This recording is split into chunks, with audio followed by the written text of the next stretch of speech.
This is my first time doing a video. I'm not a YouTuber, I'm not a social media person. I've never ever done a video like this to put on any social media platform or anything like that. But my reason for doing this video really is just to share with somebody that God is awesome, He's real, and He can transform your life because He's been transforming mine. Alright, so I'd just like to start with something I've written like some time ago. Some things that I struggled with, some things that I pondered about, some things that were just some things that were just heavy on me, right? Well, before I go into that, let me tell you a little bit about my background. I'm an educator. I'm from a small community in St. Elizabeth, Jamaica. I have 3 siblings, and my mother and father, they're still alive. I think that's enough for now. But yes, these are just things that I went through, things that have been over me. I've written them down, I've written them in a book, and so I'll just talk about some of those stuff. So this is where I'm coming from. And as I said, I've written this a while ago. So this is what I wrote at the time. Almost 25 years, almost 25, and to be honest, I still haven't discovered who I truly am. To be honest, it is a lot of things, including selfishness, fear, stubbornness, low self-esteem, past experiences, the inability to commit and be consistent, confusion, and a lot more. And then I went on and I wrote, oh my God, who is Shellice Samuels? Please help me to discover who I truly am. Those were things I battled with, right? It's still a process. I'm still going through a process, but I just wanted to tell you that God is awesome. Where I'm coming from. Yes, so I'm 25 now, and those questions, those things I really started asking myself like a couple months or a year ago, because as I said, it says almost 25 now, so I wasn't 25 as yet. I was saved.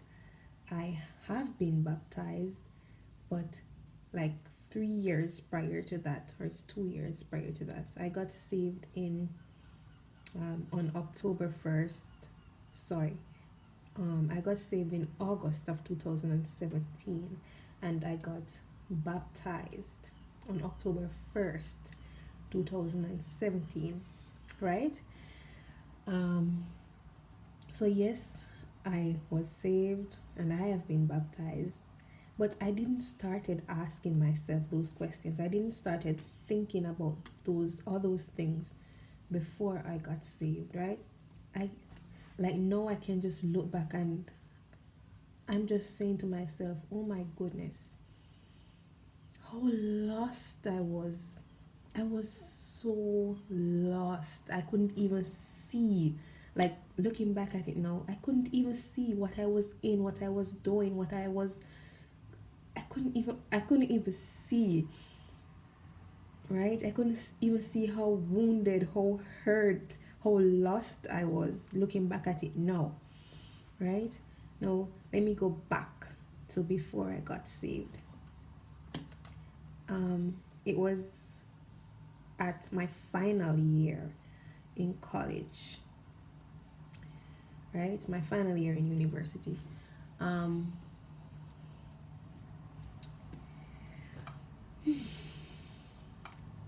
Yes, my final year in university. At this time, I had a boyfriend. Um, at this time, I had a boyfriend. I wasn't ready to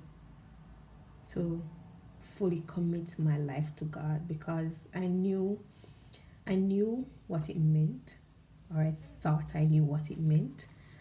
So I didn't want to pin my life down per se.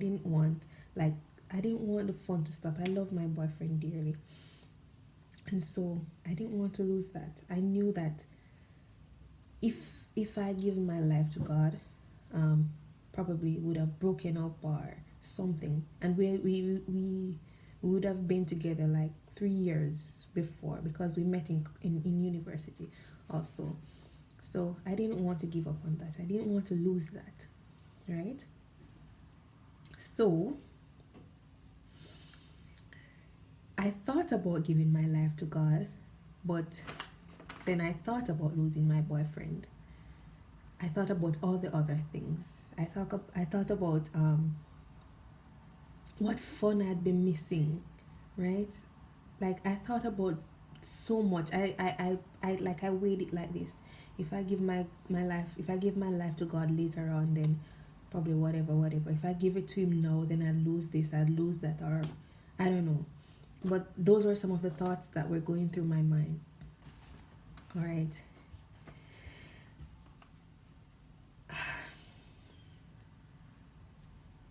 Nevertheless, there's a song I think that says, "When God gets ready, you have to move." And I think I thought that I think that looking back at it now, God was ready and I had to move, right? So my final year, I started seeking churches. I started looking for churches to go where I go to worship because there was this missing piece in my there was this missing piece. There was so much that I was going through, and I knew, like, deep down inside of me, I knew that God could fix it. Probably God could fix it. Probably God could heal me. Um probably another day I'll tell you more about from my childhood growing up. If I do another video or something, I'll tell you more about my childhood growing up. But for now, I'm going to start from the point. My process, my transformation, right? Okay, so I found a church. I remember one Sunday morning I woke up. I went to one church. I was at the hostel. I was living on the hostel, so I walked down the South Camp Road and I found a church and I went in and I sat. Like I was just seeking a place to go, a place where I felt like a place where I could be healed, where something could happen, Like I kind of wanted to get saved, but I kind of didn't want. I don't know if you understand, but that's how I felt. So I started seeking, and that morning I went to two different churches. I left from one and then went to the other because I didn't feel, I don't know what to explain, but I won't get into that. And I went to the other. The other one was a little bit better. And after I left, I went back home. I went back home, and that yearning, that is like something just took off right there and then. That yearning became so much, so intense. Like it was like something pushed. Like this this I don't know how to explain it, but like this is where the searching really began.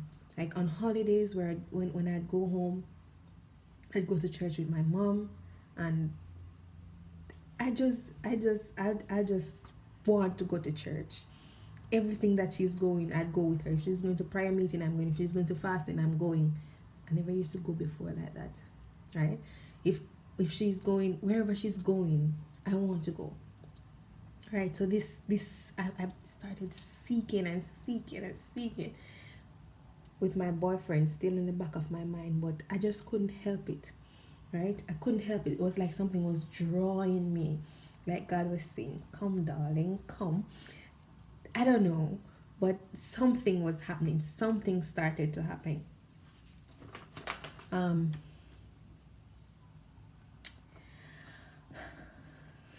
I'm just feeling a little bit happy. I'm sorry. Okay. So yes, something, I felt like as if something was drawing me. So let me just fast forward to the day, to the day, to the actual day that I finally said, yes, Lord. So, um, my boyfriend and I were living together by this. Um, we were having problems. We're having problems. So many problems. On top of this is this yearning, is this thing that is pulling me. On top of that. Um, oh, before I continue, can you imagine this started happening to me right at the point where I said that okay, I'm leaving school now. I'm leaving university. I'm going to get a job. I'm going to live with my boyfriend.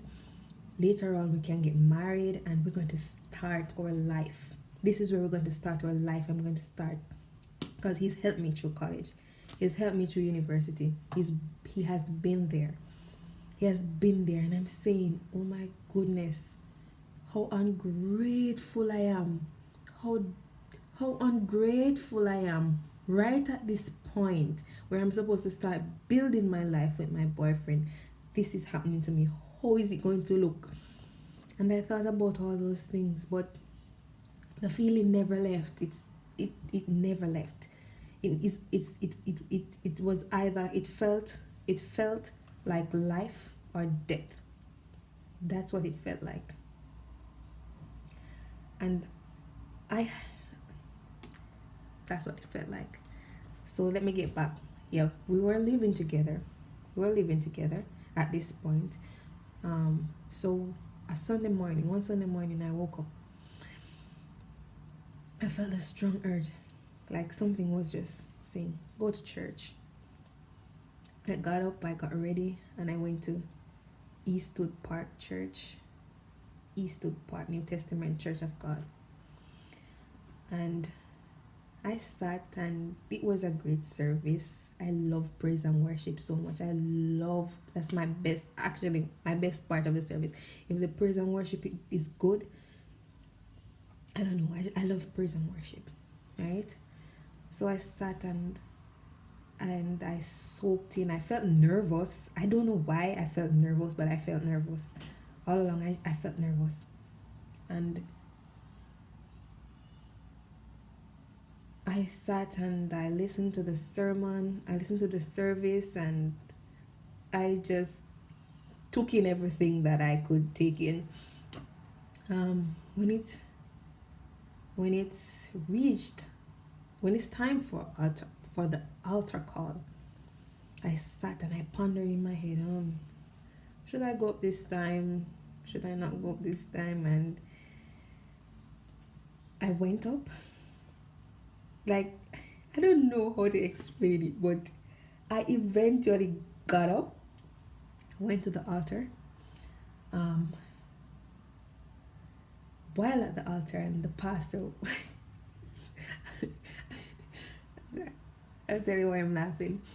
While at the pastor, in my head, because I know how altar calls are, like you see, sinners, the sinners prayer and what have you. So I was just playing out in my head what he was going to say. I already thought I knew what he was going to say. So I'm laughing at him in my mind. Reverend Sims.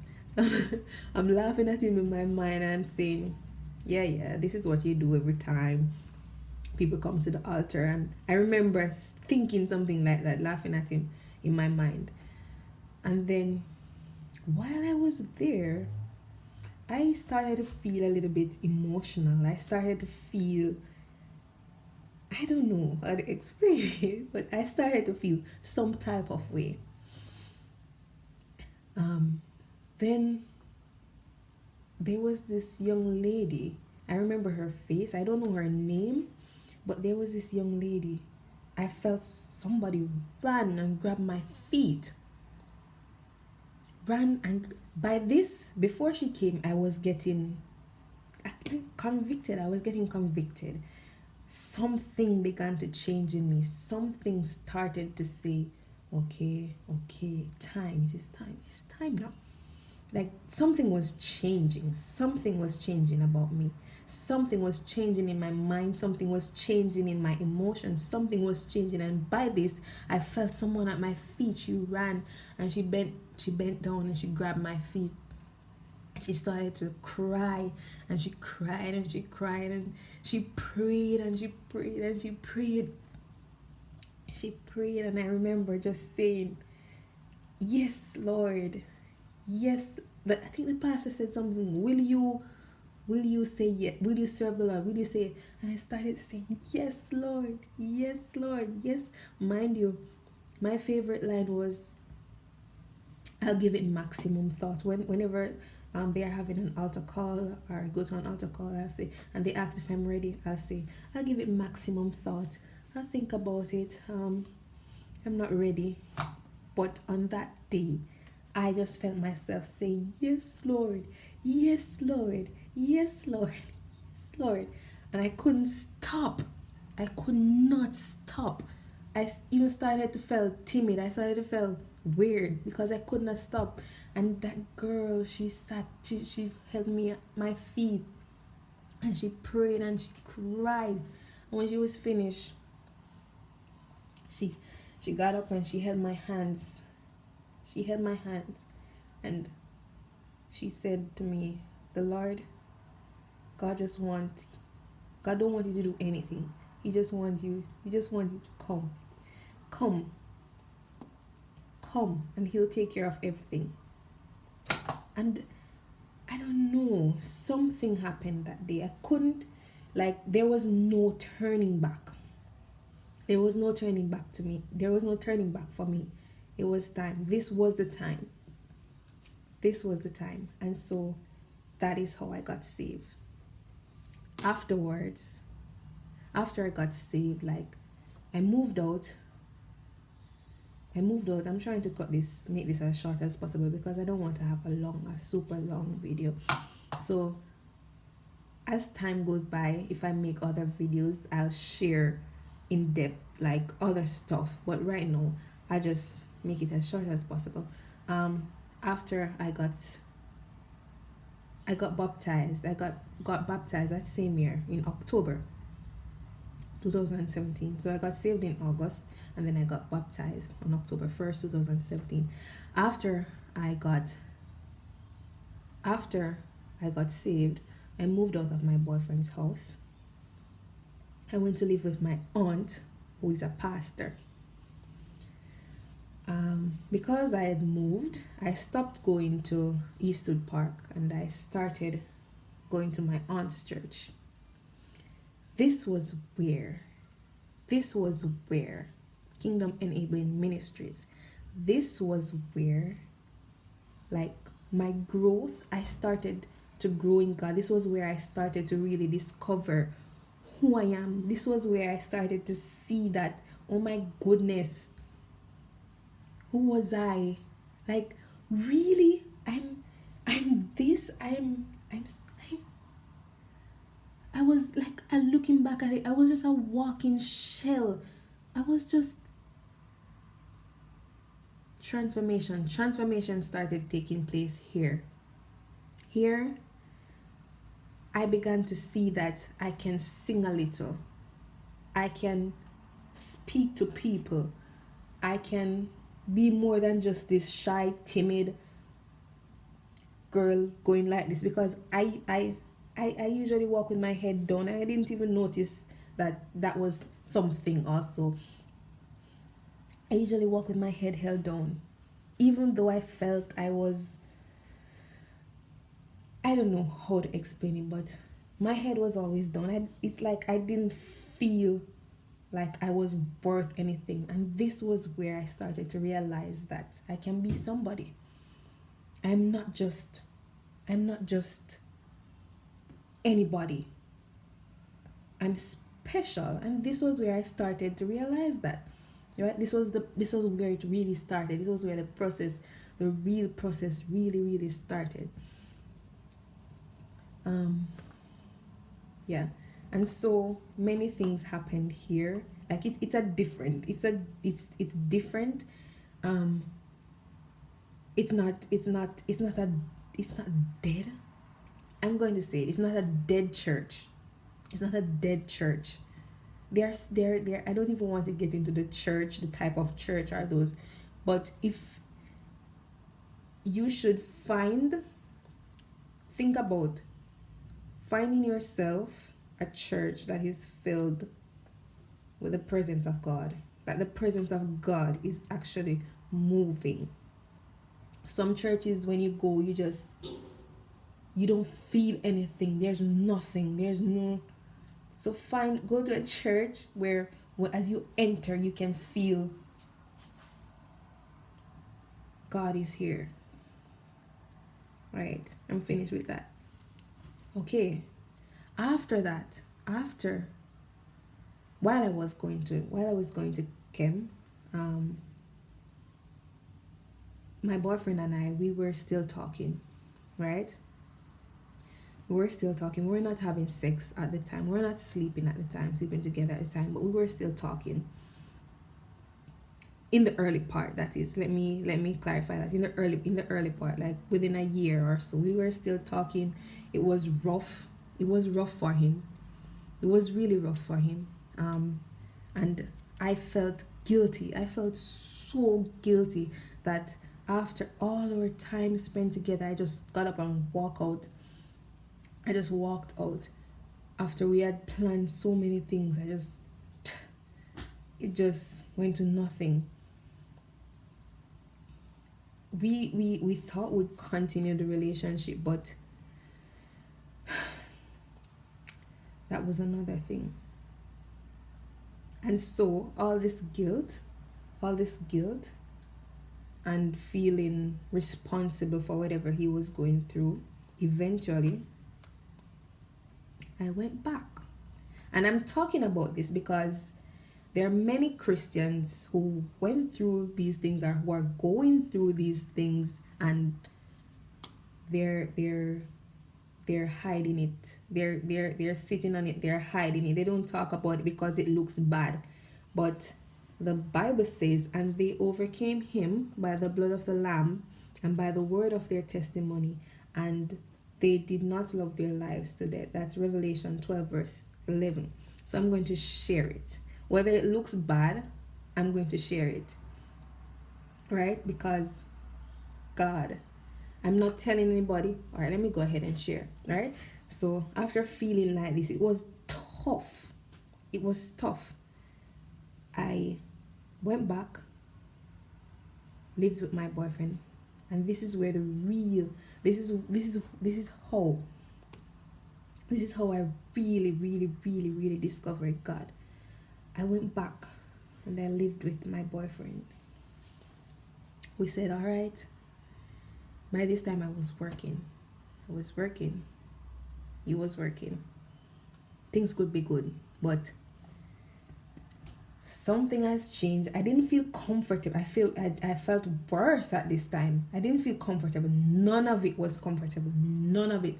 My mind was always thinking about what if God would. It was uncomfortable, very uncomfortable. So I went back. We were together. We weren't sleeping together. We weren't having sex in the first stage, but then the devil came in. And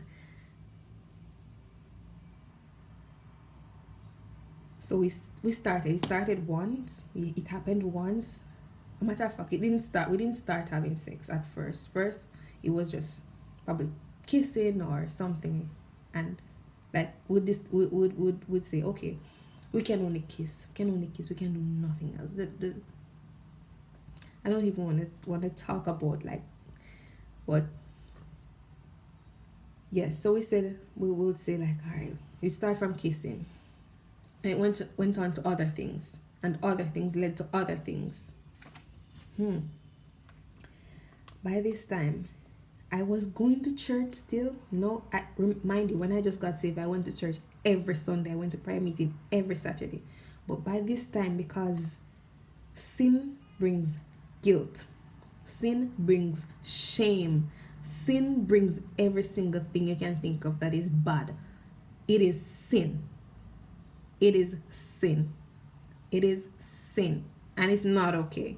It is not okay. So by this time, because of the guilt and whatever I was feeling, I started going now and then until I just eventually stopped, because I felt that I was being condemned. People were talking about me. I felt every single thing you can think of that the devil wanted me to feel. I felt it.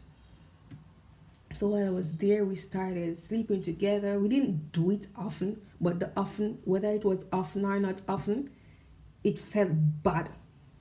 It felt bad. The guilt, the conscience, everything. And each time it would happen, I'd weep. I would weep. I would weep as if somebody died for me. And it's not like I really wanted to cry, but I just cry. All right. So that happened for some time until we said, okay, an opportunity came up and we decided that we're going to move to another country. So we moved here to the UK altogether. I didn't tell my pastor, which is my aunt. I didn't tell her the details. I didn't tell her go into the details as to who I'm moving with or why I'm moving or whatever, but I told her that I was moving. Anyways, so we moved to the UK.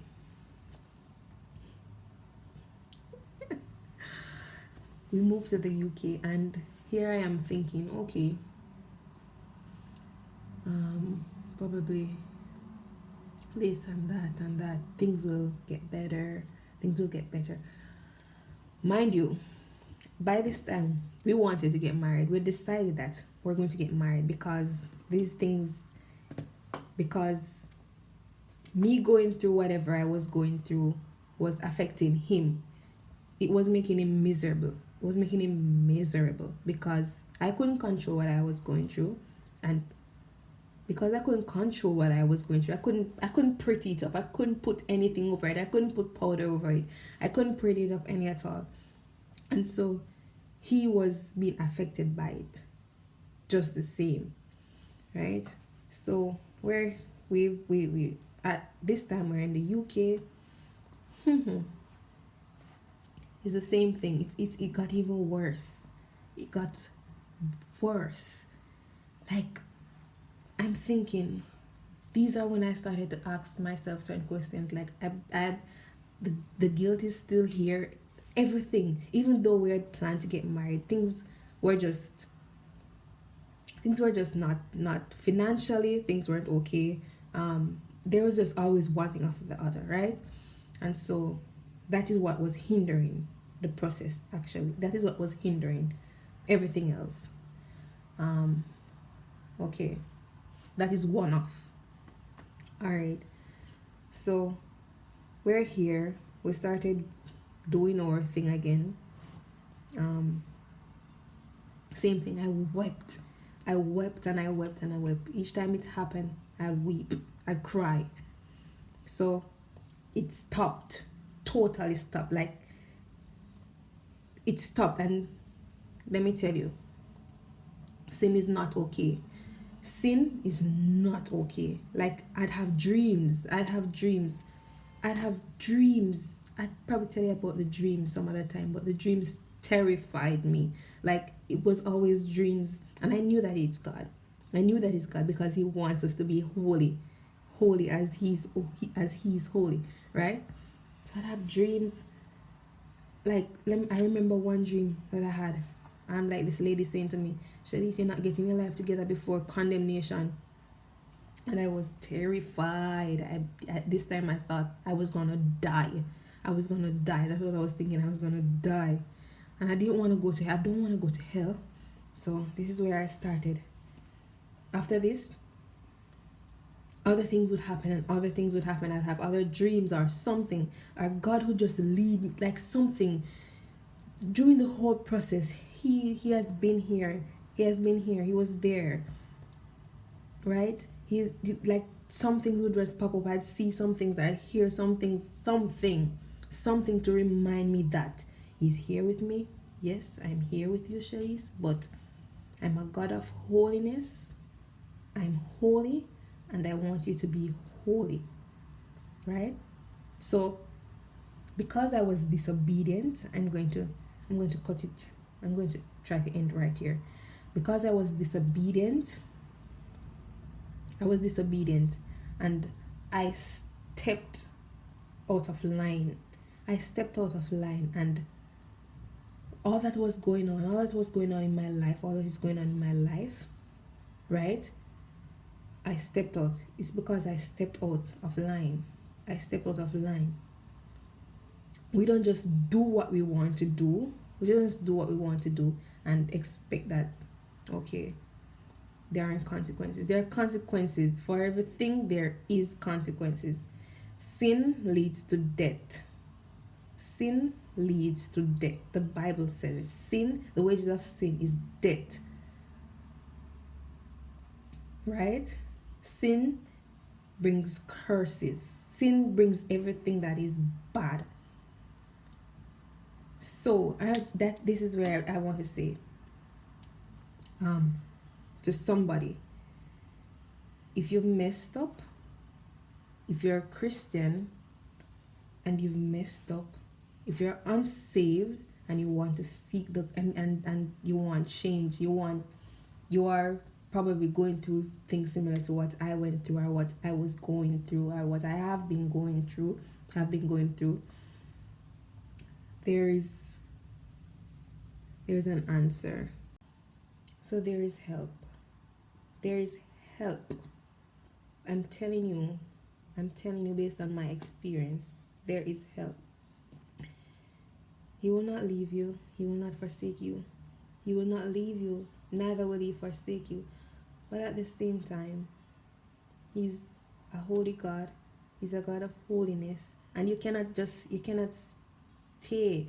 We fall down, but He wants us to get up. We fall, but He wants us to get up. He doesn't want us to constantly live in a sinful life. Yes, we always say, if I sin, God will forgive me. Forgive me, Lord. I sinned, forgive me, Lord. Yes, He will forgive you, but at that same time, it doesn't mean that we are supposed to be intentionally living in sin, right? It doesn't mean that. Then what would be the point of Him dying on the cross to save us from our sin? What would be the point? Right? So, whatever you're going through, whether you've been through something similar to what I've been through, what I went through, what I'm going through, or something else, however messy it looks, however bad it is, whether you are a sorcerer, you're a devil worshiper, whether you are a prostitute, whether you were a thief, a killer, what's the worst thing you can think about? Whether you're a gay, a lesbian, whatever you are, whatever you think that you did, whatever you are doing that you think that is so messy, God can. He will. That is what He specializes in. He doesn't want us to live in sin, because He's a holy God and we are His children. So He wants us to be holy as He's holy. And so it's a process. Listen, it's a process. I'm not telling you to just jump up, get up and be older. It's a process. And He will take you through it. He will be there with you through it. Right? I didn't even think I'd be standing here and even talking about this, but He'll take you through it. It's a process and He'll take you through it. All He wants is for you to just come as you are. It is impossible. It's impossible for you to do it all on your own. If you're saying, oh, I can't go as yet. I'm waiting until I get my life in order. He wants to get your life in order. He wants to put your life in order for you. So don't wait and don't no more excuses. Stop with that. That's what I've been doing, the excuses, and that's what the devil wants. That's what he's gonna tell you. He's gonna tell you every single thing. But no, don't listen. He just wants you to just start, just come, just say. Let me give you. Romans 10 verse 9 says, if you confess with your mouth Jesus is Lord and believe in your heart that God raised him from the dead, you will be saved. If you confess with your mouth that Jesus is Lord and believe in your heart that God raised him from the dead, then you are saved. That is what you need to do to be saved. That is all you need to do to be saved. And if you're saying that I don't believe in the Bible, and if you want to come with all of those things, all the things that the devil wants to tell you in your ears, that's confusing stuff. I don't believe in the Bible. All of those things about the Bible. The Bible is, look at the world now. Look at the world now. Look at everything that is happening. Is it in line? Is it the same thing that is happening? Right? Is it the same thing that is happening? Think about it. Think about it. Once you develop a relationship with him, once you say yes, once you accept him, then this is where it starts. This is where the process starts. And I promise you that he will take you through it. He hasn't left me. Every day I learn something. Every day I get free.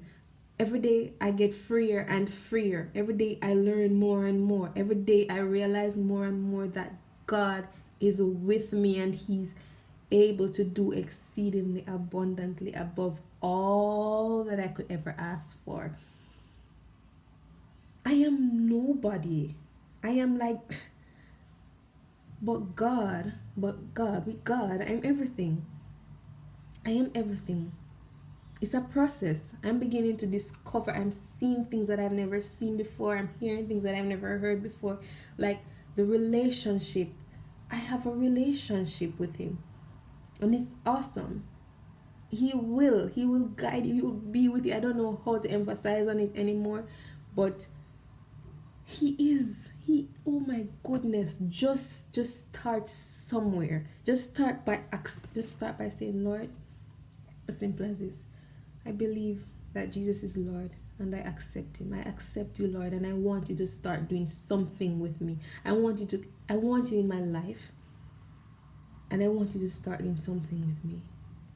If it's as simple as that. And these are some I want to share with you before I go. These are some of the scriptures that actually helped me, that actually really, really helped me. Romans 12, verse 12. And be not conformed. This is when everything really started changing in my mind. This is a scripture that God gave to me, and he said, and be not conformed to this world, but be ye transformed by the renewing of your mind, that you may prove what is that good and acceptable and perfect will of God. And this is the questions that I ask. Who am I, Lord?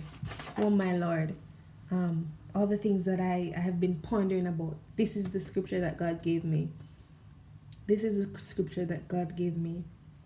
And it's never the same. It's never the same. I'm not being dramatic. I'm not trying to be all pretty and speaky. I'm not. I'm just telling you that God is able. He's able and he's willing. He specializes. That's what he does. Don't wait and don't try to say you're going to fix up your life. It won't work. Allow him to. Just let him in, and that is where it starts. Another one, Jeremiah 29 verse 11. For I know the plans I have for you, declares the Lord. Plans for welfare, not for evil, to give you a future and hope. Other verses are Romans 8 verse 28, Romans 8 verses 1, 8:30, 8:33, 12, 1-2, 1 Samuel 15 verse 23, Song of Solomon 4 verse 7, Jeremiah 29 verse 11, 1 Peter 2 verse 9, Isaiah 43 verse 18 to 19, Isaiah 43 verse 25, 2 Corinthians 5 verse 17, Ephesians 4 verse 31 to 32, 1 John 1 verses 9. These are the scriptures that helped me. These are the scriptures that helped me. And I know they can help you too. And I know they will help you too. So if you're unsaved and you want peace and you want to fill that empty space, because really and truly, if you don't have God, if you haven't accepted Jesus, there's something missing. I don't have to ask. I'm telling you, something is missing. And if you sit and you really think about it, you know to yourself, something is missing. So if you want to fill that peace, that missing piece, you know what to do. Just do it. Just do it. Your life will never be the same. I promise you. I'll share other things with you. If I do another video, I'll share other stuff with you. And now, or before I end,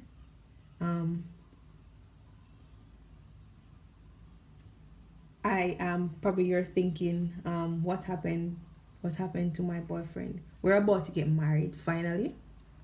We're in the process of getting married, thank God. And so stay tuned to see the goodness of God. Whatever good work he started, he will finish it. I am a testimony, and this is my testimony. This is a part of my testimony. Be blessed.